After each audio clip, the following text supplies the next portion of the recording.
Heyo, what's up YouTube? This is Orb and welcome to Game Reviews and More. And today I'll be bringing you some Crysis 2 actually, Crysis 2 demo.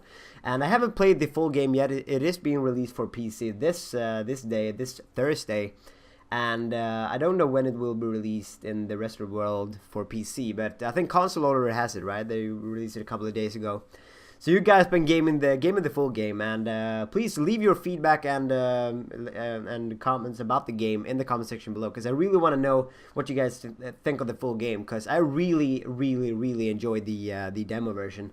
I had so much fun playing this, and I actually got the first spot in the worldwide rank leaderboard. So I obviously had some sort of success with it. I had like a 6.6 KDR at the end there, and I was pretty much owning the leaderboards. And that was so much fun. I really enjoy when they release a multiplayer demo, because that gives you a sort of a different way of trying out the game in a competitive setting. Because usually what they do is you sort of try out a campaign mission in some games, and that it doesn't really tell you much about how the multiplayer experience will be.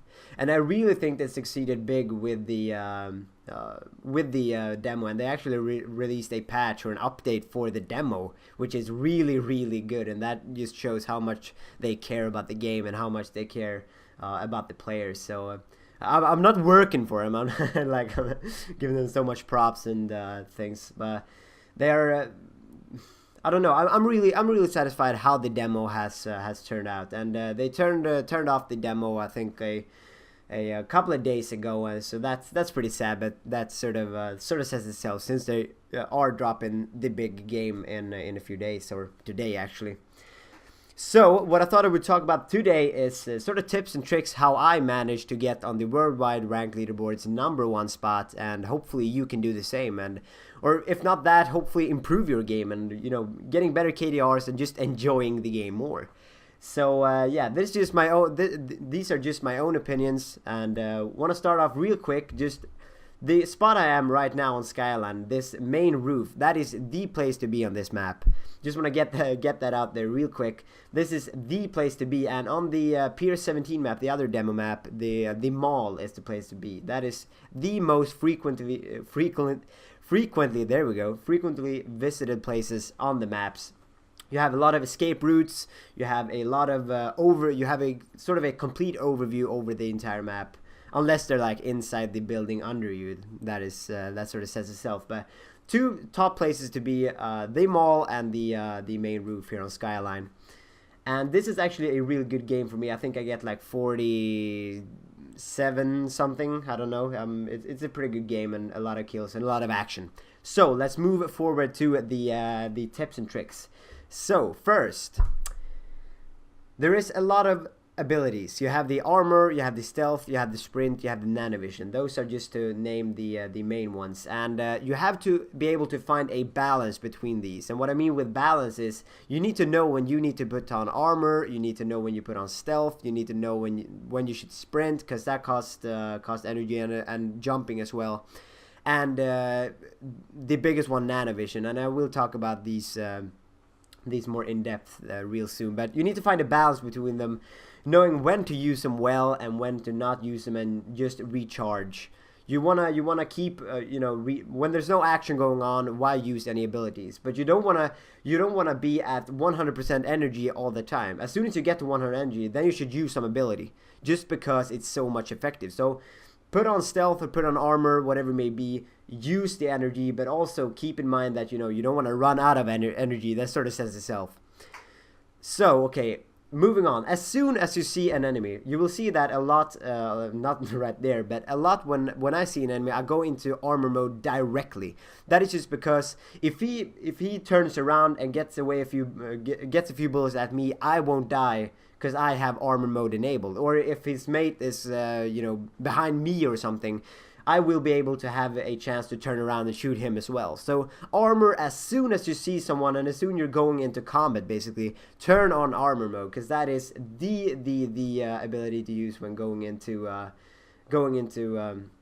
battle, basically. So okay, moving on, stealth.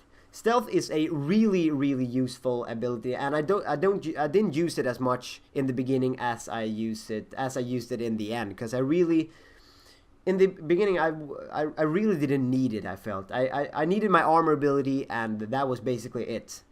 But stealth is a really good ability to use, especially on Pier 17 when you're running out in the open. If you're going for capping a pod or something, put on the stealth ability just to get over there. But you know, beware if you're capturing a drop pod, they will see it as a the symbol over the drop pod will turn red. So then you know that the enemy is capping it. So they will just throw nades, and even if you're stealth, you're gonna take damage. So that is the that is the first thing I have to say about stealth.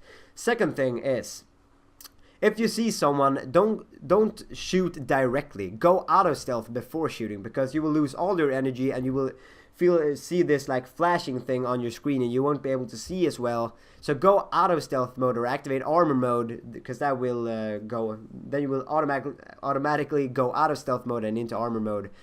And that will keep you from dropping all your energy and seeing that flashing light on your screen. So yeah, that is the biggest tip I can give you for the stealth mode. So moving on, Nanovision. Okay, the mode to use in this gameplay. This is a sort of how should I put this? A early gameplay when I first got the game. This is one of my first games. So I didn't really use Nanovision. I didn't even know how to activate it. Nanovision is sort of the heat-seeking mode where you can see the heat signatures.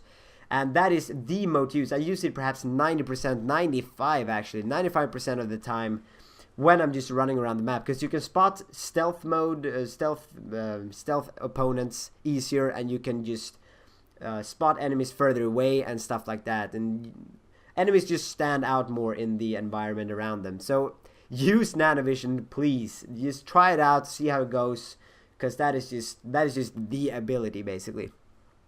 And the last thing I want to talk about is pick up your dog tags, for crying out loud. That is just so much important, because when I started out, I didn't know about the dog tags. I just killed people and thought that, okay, this is building up to my kill streaks, or the equivalent of COD kill streaks in Crysis.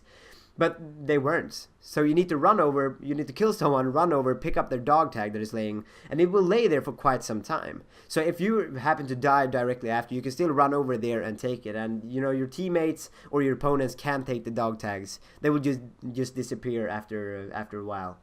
So yeah, that is the tips and tricks I can give you for Crysis 2, and hopefully a lot of them can transfer over to the full game. I don't know what they patched and stuff like that, but hopefully they can bring you some sort of success in your Crysis 2 gaming.